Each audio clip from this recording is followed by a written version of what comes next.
যাদেরকে 500 টাকার জায়গায় 1000 টাকা দিলে ওয়াজের বা মুনাজাতের ভাষা পরিবর্তন হয়ে যায়, এরা হইল মোল্লা মুন্সি। সম্প্রতি একজন নেতা বলেছেন, মোল্লারা অন্য মানুষের ঘরে খেয়ে অন্যের ঘরে থেকে আবার 500 টাকা হাদিয়া পেলে নাকি ফতোয়া পরিবর্তন হয়ে যায়। ঢালাওভাবে এভাবে বলা কতটা সঠিক, আপনি কিভাবে দেখছেন? 500 টাকা 1000 টাকা যারা মানুষের ঘরে খায়া লিল্লা খায়া যারা বড় হইয়া বড় বড় কথা বলে, এদের কোনো সেন্স কাজ করে বলে আমি মনে করি না। যাদেরকে 500 টাকার জায়গায় 1000 টাকা দিলে ওয়াজের বা মুনাজাতের ভাষা পরিবর্তন হয়ে যায়, এরা হইল মোল্লা মুন্সি। মোল্লাতন্ত্র কিন্তু ইসলাম নয়। কাজে এই বাংলাদেশে মোল্লাতন্ত্র হয়েছে আর ধর্মের নামে ব্যবসা শুরু হয়েছে।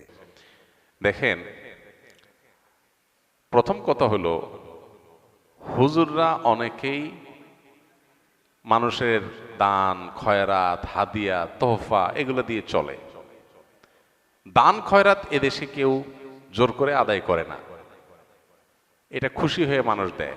হুজুরের একবেলা খাওয়াইলো বা 3 বেলা খাওয়াইলো, হাদিয়া দিল, তোহফা দিল, এগুলো কি হুজুররা চাঁদাবাজি করে আদায় করে? কিন্তু যেসব নেতারা এই কথাগুলো বলে, ওনারা তো মানুষের কাছ থেকে চাঁদাবাজি করে টাকা নেয়।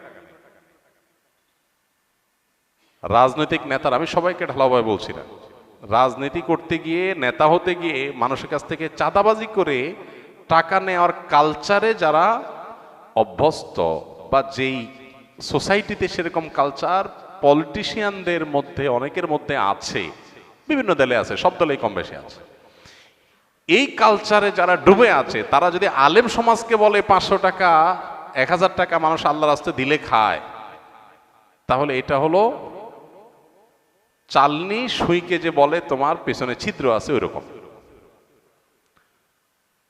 একটা হলো মানুষ খুশি হয়ে দিচ্ছে, আরেকটা হলো আপনি জবরদস্তি আদায় করতেছেন। জবরদস্তি আদায় করে চাঁদাবাজি চলা কালচারের মধ্যে ডুবে থাকা একটা মানুষ যদি আলেম ওলামাদেরকে এ ধরনের কথা বলে, সেটা হলো সবচেয়ে লজ্জাজনক অধ্যায়, সবচেয়ে দুঃখজনক অধ্যায়। এই টোনে কথা যারা বলতো তারা তো পালায় গেছে দেশ থেকে। একসময় যারা এই টোনে কথা বলতো তারা এখন পলাতক। যেই মৌলভী সাহেবদেরকে নিয়ে কথাগুলো বলতো এরা কিন্তু দেশেই আছে। যে হুজুরদেরকে খোঁচাখুচি করতো ওই হুজুররা সব আর খোঁচান্নারা পালায় চলে গেছে। আল্লাহ তাআলা এখান থেকে আমাদেরকে শেখার তৌফিক দান করুন। অনেকে আছেন মাইক পেয়ে গেলে মাত্রা জ্ঞান থাকে না। ঠিক আছে, এটা ঠিক, হুজুরদের মধ্যে অনেক হুজুর হয়তো 500 জায়গায় 1000 টাকা দিলে কথা ঘুরে ফেলে, হতে পারে।